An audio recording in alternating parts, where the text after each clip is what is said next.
School के सबसे खतरनाक गुंडों ने सोचा था कि वो एक नई लड़की को डरा देंगे, लेकिन उन्हें नहीं पता था कि वो लड़की अकेले पूरी गैंग पर भारी पड़ने वाली है। ये कहानी चा यंग नाम की एक लड़की से शुरू होती है। चा यंग उन लोगों में से थी जो किसी भी तरह की बदमाशी या अन्याय बिल्कुल बर्दाश्त नहीं करती थी। अगर कोई किसी कमजोर इंसान को परेशान करता तो वह हमेशा उसके बचाव में खड़ी हो जाती थी। एक दिन जब वह स्कूल के गलियारे से गुजर रही थी, उसने देखा कि कुछ छात्र एक लड़की का मजाक उड़ा रहे हैं और उसे बुरी तरह तंग कर रहे हैं। ये देखकर चा यंग का खून खौल उठा। लेकिन तभी कहानी हमें कुछ दिन पीछे ले जाती है। पता चलता है कि चा यंग को उसके पुराने स्कूल से निलंबित कर दिया गया था क्योंकि उसने कुछ छात्रों से लड़ाई कर ली थी और वे बुरी तरह घायल हो गए थे। अब उसके पिता डोंगपो उसे एक नए स्कूल में दाखिला दिलाने के लिए लेकर आए थे। जब नई स्कूल की टीचर को उसके पुराने रिकॉर्ड के बारे में पता चला तो उन्होंने उसे समझाया कि इस बार उसे अपने गुस्से पर काबू रखना होगा, नहीं तो फिर से मुश्किल में पड़ सकती है। चा यंग ने चुपचाप सिर हिलाकर उनकी बात मान ली। बाद में उसकी क्लास टीचर डोंगो ने भी उसे सलाह दी कि अगर कोई उसे परेशान करे तो वह उसे नजरअंदाज करे और लड़ाई झगड़े से दूर रहे। कुछ देर बाद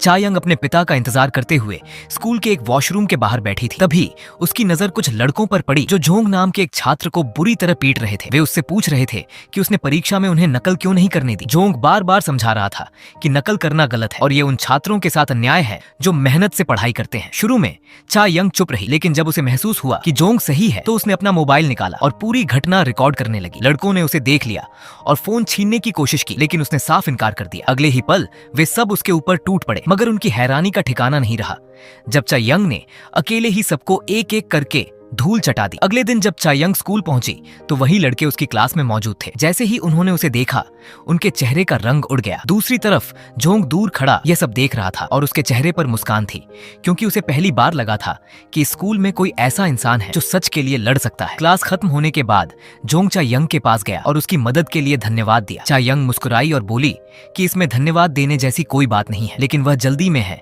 इसलिए उससे दूरी बनाए रखे। उसी रात जोंग अपनी माँ के साथ खाना खा रहा था। उसकी माँ एक छोटे से रेस्टोरेंट में काम करती थी। तभी दो शराबी आदमी वहां पहुंचे। जब खाने के बाद उनसे पैसे मांगे गए तो उन्होंने पैसे देने के बजाय जोंग की मां को धक्का दे दिया। ये देखकर जोंग गुस्से से भर गया और उनसे भिड़ गया, लेकिन दोनों आदमी उससे ज्यादा ताकतवर थे और उन्होंने उसे बुरी तरह पीट दिया। अगले दिन स्कूल में चा यंग का सामना एक लड़की से हुआ जो उसी बदमाश टोली की नेता थी। उसने रास्ता रोककर चा यंग से उसका फोन मांगा। चा यंग ने शांत स्वर में कहा कि किसी का फोन मांगना उसकी निजी जिंदगी में दखल देना है और वह वहां से निकलने लगी, लेकिन लड़की ने गुस्से में उस पर हमला कर दिया। जवाब में चा यंग ने उसे कुछ ही सेकंड में जमीन पर गिरा दिया। ये देखकर बाकी लड़कियां डरकर भाग गईं। अब पूरे स्कूल में चा यंग की चर्चा होने लगी। हर कोई उसकी बहादुरी की तारीफ कर रहा था। जोंग तो पहले से ही उसका प्रशंसक बन चुका था। कुछ समय बाद उसने चा यंग से कहा कि वह उसे लड़ना सिखाए ताकि वह खुद का बचाव कर सके। पहले तो चा यंग ने मना कर दिया, लेकिन जब उसने जोंग की सच्चाई और ईमानदारी देखी तो आखिरकार मान गई। वह उसे अपने पिता डोंगपो के कराटे प्रशिक्षण केंद्र में ले गई। जोंग ने फॉर्म भरा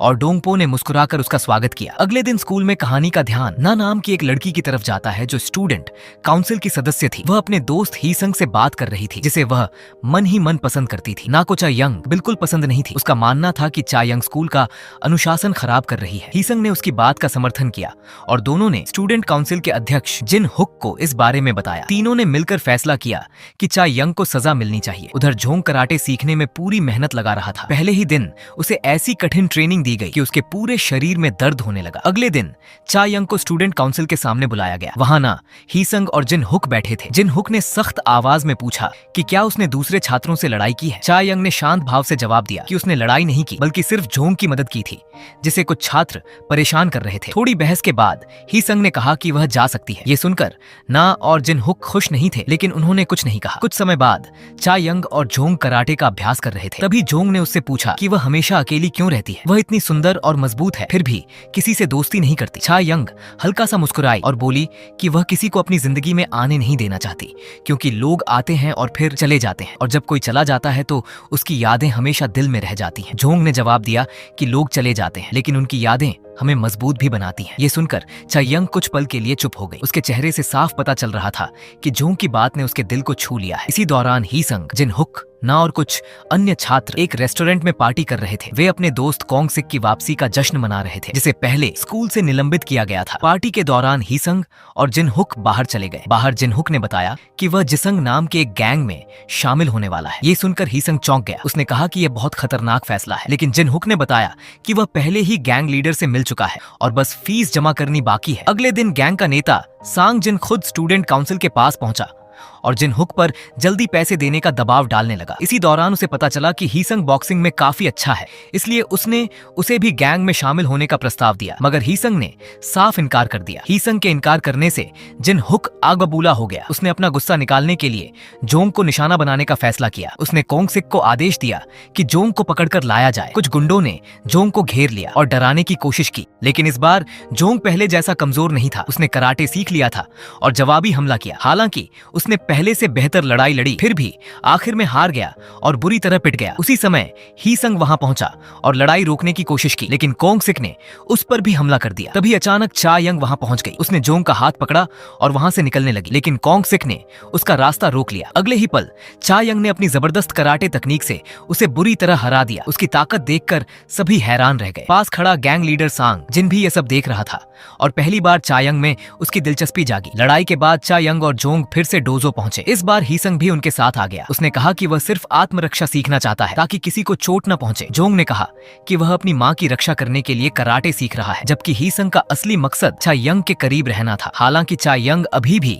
उस पर पूरी तरह भरोसा नहीं करती थी, क्योंकि वह पहले बदमाशों के साथ रहता था, मगर हीसंग ने उसे भरोसा दिलाया कि वह बदल चुका है। दूसरी तरफ जिन हुक को गैंग में शामिल होने के लिए पैसों की जरूरत थी, उसने कोंग सिक और अपने साथियों को छात्रों से जबरन पैसे वसूलने का आदेश दिया। जल्द ही वे पूरे स्कूल में आतंक फैलाने लगे। एक दिन उन्होंने एक मासूम छात्र को वॉशरूम में घेर लिया और उससे पैसे मांगने लगे। तभी वहां से गुजरते हुए जोंग ने यह सब देख लिया। इस बार उसने चुप रहने के बजाय मुकाबला करने का फैसला किया, लेकिन उसकी ट्रेनिंग अभी अधूरी थी, इसलिए वह फिर हार गया। उस दिन जोंग सीधे डोंगपो के पास पहुंचा। उसकी आंखों में गुस्सा और दर्द साफ दिखाई दे रहा था। उसने कहा कि वह एक असली योद्धा बनना चाहता है ताकि कोई भी उसे या दूसरों को नुकसान न पहुंचा सके। डोंगपो ने उसकी आंखों में जलता हुआ जुनून देख लिया। उन्होंने उसे एक कठिन अभ्यास दिया। उन्होंने लकड़ियों का ढेर दिखाते हुए कहा कि वह लगातार उन पर प्रहार करे जब तक उसकी मुट्ठियां खुद मजबूत न हो जाएं। जोंग ने दिन रात बिना रुके मेहनत की। उसने हजारों बार वार किए। धीरे धीरे उसका शरीर ही नहीं बल्कि उसका मन भी इस्पात की तरह मजबूत होने लगा। कुछ समय बाद चा यंग और हीसंग भी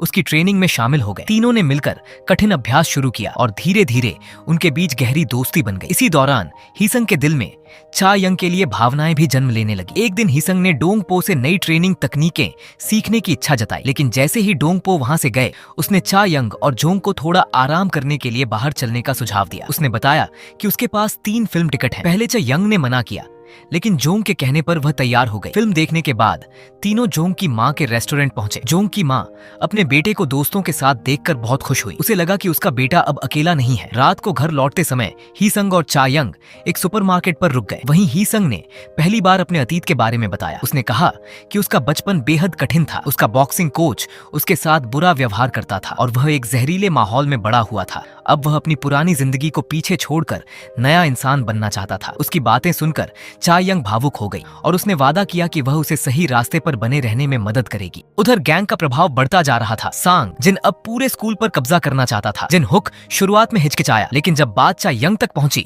तो वह और भी उलझ गया। दोनों के बीच बहस इतनी बढ़ गई कि लड़ाई शुरू हो गई। आखिर में हीसंग ने जिन हुक को हरा दिया। अपमानित जिन हुक गुस्से से जल उठा और सीधा ना के पास पहुंचा। उसने उसे एक गंदी योजना बताई। वह चाहता था कि ना चा यंग को जहर दे। बदले में उसने उसे कई फायदे देने का वादा किया। कुछ समय बाद हीसंग ने चा यंग को स्टूडेंट काउंसिल रूम में बुलाया। वहां ना ने सबसे सामने उससे माफी मांगी, लेकिन उसी दौरान चा यंग के सामने एक जहरीला पेय भी रख दिया गया। फिर ना ने उससे पूछा कि क्या उसका हीसंग के साथ कोई रिश्ता है। चा यंग ने साफ कहा कि उसे हीसंग में कोई दिलचस्पी नहीं है और वह सिर्फ उसके पिता के डोजो का छात्र है। ये सुनते ही ना के चेहरे पर पछतावा दिखाई देने लगा। उसे महसूस हुआ कि वह बहुत बड़ी गलती करने वाली है। जैसे ही चा यंग वह पेय पीने वाली थी, गिलास उसके हाथ से फिसलकर गिर गया। उसी समय दरवाजा जोर से खुला और जिन हुक तथा कोंग सिक अंदर आ गए। जिन हुक ने गुस्से में ना को थप्पड़ मार दिया और कहा कि उसने सारी योजना खराब कर दी। फिर कोंग सिक ने चा यंग का गला पकड़ लिया और उसे कुर्सी से बांध दिया। इसी बीच जोंग ने 2 छात्रों को यह बात करते सुन लिया कि चा यंग को पकड़ लिया गया है। वह तुरंत हीसंग के पास पहुंचा